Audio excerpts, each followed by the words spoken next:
अब विकास की बात बोलते हैं। एक विधायक कितना विकास करेगा, लेकिन हम अपने मुख्यमंत्री को देख रहे हैं। नमस्कार, आप देख रहे हैं महाखबर। आप सभी का स्वागत है। आज मैं पहुंच चुका हूं इमामगंज विधानसभा में और हमारे साथ डॉक्टर कुमुद वर्मा जो कि एमएलसी हैं और आज खुद पटना से चलकर इमामगंज में आई हैं। चूँकि इमामगंज में इस बार जो विधायक हैं हम का उम्मीदवार जो कि जदयू कोटे से आए हैं जीतन राम मांझी, और पहले का जो उनका चुनाव चिन्ह था वो टेलीफोन था, लेकिन इस बार जो चुनाव चिन्ह का बदल कर कड़ाही छाप मिला है।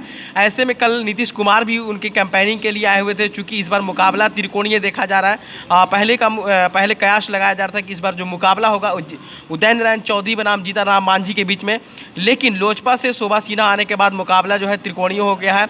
ऐसे में जीतन राम मांझी के लिए थोड़ा सा संघर्ष करना पड़ रहा है। तो उन्हीं को मतलब कैंपेनिंग के लिए हर लोग आ रहे हैं सूबे से, जितने भी मतलब आला कमान के जो नेता हैं, विधायक हैं, मंत्री हैं, वो तमाम लोग यहाँ पे जीतन राम मांझी के लिए आ रहे हैं। और आज खुद डॉक्टर कुमुद वर्मा एमएलसी हैं जदयू के और खुद यहाँ पे जीतन राम मांझी के लिए आए हैं। बहुत स्वागत मैम आपका महाखबर पे। बहुत बहुत धन्यवाद कि आप हमसे मिल रहे हैं।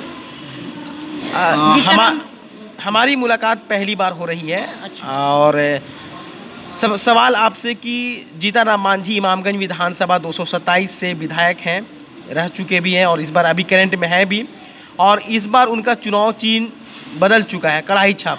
कितने लोग यहाँ जनता जान रहे हैं कि उनका चुनाव चिन्ह है वो कड़ाही छाप है?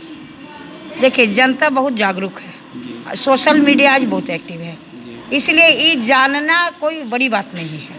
हर व्यक्ति जान रहा है जीतन राम मांझी जी को, क्योंकि ये मुख्यमंत्री भी रह चुके हैं, आज पूर्व मुख्यमंत्री हैं और यहाँ से 5 साल रह चुके हैं। कोई भी प्रतिनिधि जहाँ प्रतिनिधित्व करता है तो उम्मीदें रहती है, तो कुछ कमी भी रह जाती है, लेकिन वो यहाँ क्षेत्र में कोई मायने नहीं रखता है। आज भी जीतन राम मांझी जी सबके आदरणीय हैं और रहेंगे। और आपको बता देना चाहते हैं, हम जो आए, मेरा ये पुराना क्षेत्र है, मेरे ससुर जी का खून से सींचा हुआ ये क्षेत्र है। एक एक व्यक्ति को वोट देने के लिए सिखाए हैं और उस परिवार से हम हैं और इस क्षेत्र से मेरा पुराना लगाव है। मैं प्रदेश के नहीं मानती, मैं इस क्षेत्र की मानती हूँ और मैं मानती हूँ कि आदरणीय पूर्व मुख्यमंत्री जीतन राम मांझी जी जितना सम्मान इस समाज को और इस क्षेत्र के लोगों को दिए, शायद कोई दूसरा कोई नहीं देगा। और इस क्षेत्र के बासिंदे जानते हैं कि अमन चैन अगर रहेगा तो जीतन राम मांझी जी अगर अगला भी विधायक रहेंगे तभी अमन चैन इमामगंज में रह सकता है।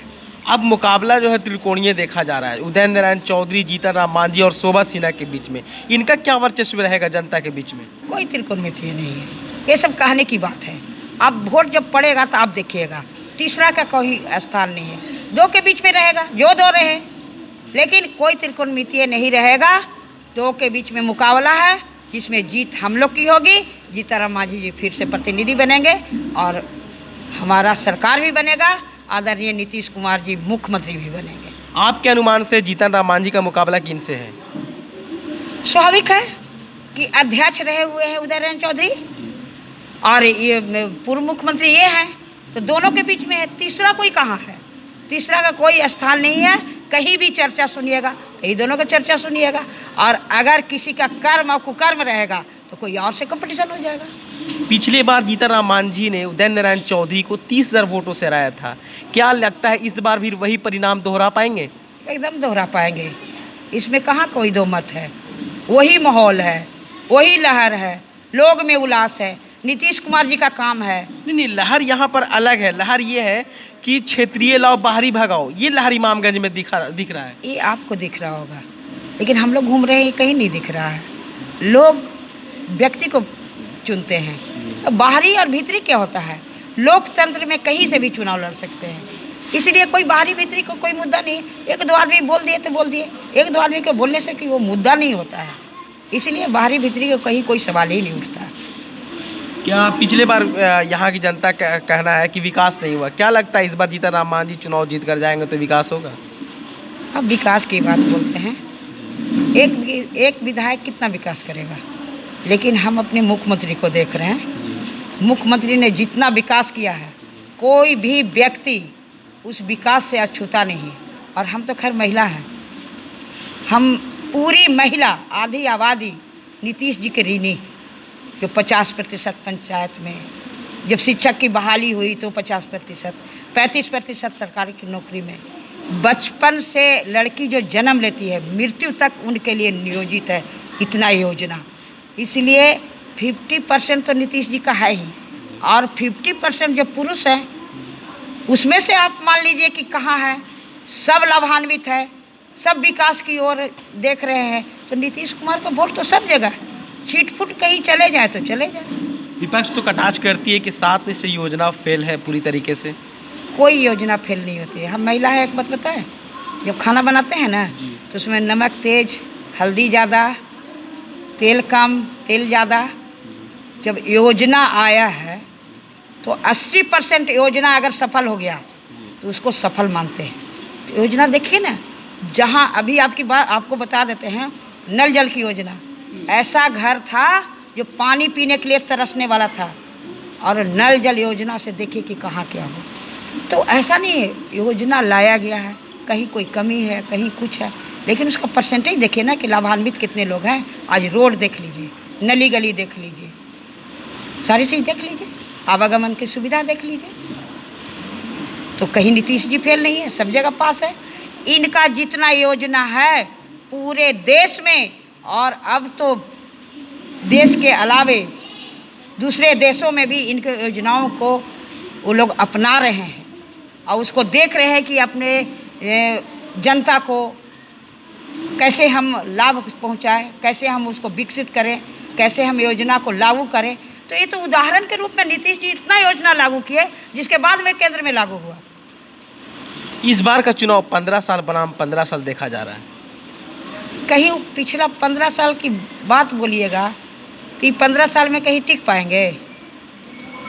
किसी भी मुद्दे में, किसी भी क्षेत्र में कहीं कोई बात ही नहीं, कोई तुलना ही नहीं है। लोग तुलना कर देते हैं। हम एक बात बोल रहे हैं, जो बच्चा जन्मा है जब 3 साल के होगा, 4 साल के होगा, आज वोट देने लायक हो गया, 5 साल के तक कोई योजना और कोई विकास समझ में आता है? वो बच्चा आज नौजवान हुआ है और आज वोट देने लायक हुआ है, और नीतीश कुमार के विकास देख रहा है, नीतीश कुमार का काम देख रहा है। इसलिए पिछला बात भूल जाइए, और विकास की धारा बह गई है, ये धारा बहते रहेगी, और मुख्यमंत्री नीतीश कुमार जी होंगे, सब लोग मान लिया है। पिछली बार गठबंधन की जब गठबंधन मिलकर लड़ रहे थे तो उसमें नीतीश कुमार की सीट जो थी वो आरजेडी से कम थी, और इस बार चूंकि नीतीश कुमार 122 सीटों पर लड़ रहे हैं, जिसमें हमको 7 सीट मिला है और बीजेपी को 121 सीट मिला है। बीजेपी अपने कोटे से भी वीआईपी पार्टी को दी है। क्या लगता है इस बार उनका जो सीट रहेगा इस बार बढ़ेगा, 115 के पार होगा या 110 के आसपास रहेगा? ये सब आंकड़ा आप लोग जोड़ते रहिए। हम लोग पार्टी के लिए काम करते हैं। हम लोग को जहाँ जिम्मेदारी मिलता है अपने दल के जो भी प्रतिनिधि है उनको जिताने का काम करते हैं। आंकड़ा तो पूरा बिहार में ना, अभी तो फर्स्ट चुनाव है, फिर आंकड़ा जोड़िएगा आप लोग। एक अनुमान मैं आपसे पूछ रहा हूँ। कोई अनुमान नहीं, हम ये बस बता रहे हैं सरकार बनेगी। हम लोग मगध में अभी देख रहे हैं, पहला चरण देख रहे हैं, इसमें हम लोग पूर्ण बहुमत में आ रहे हैं, और सरकार बनाने के लिए हम लोग एकदम सक्षम हैं। बहुत शुक्रिया हमसे जुड़ने के लिए। चलिए, बहुत बहुत धन्यवाद। तो ये थी कुमुद वर्मा, जो कि अपने मतलब जीतन राम मांझी के कैंपेनिंग के लिए आए हुए थे पटना से चलकर, और एमएलसी भी है। तो इन्होंने साफ बताया कि जीतन राम मांझी का किसी से कोई टक्कर नहीं है, वो एक तरफा मुकाबला यहाँ से जीत कर जाएंगे। और पिछले बार उदय नारायण चौधरी को 30,000 वोटों से हराया था, वही परिणाम इस बार भी दोहराएंगे। आप बने रहिए हमारे साथ, देखते रहिए महाखबर। धन्यवाद।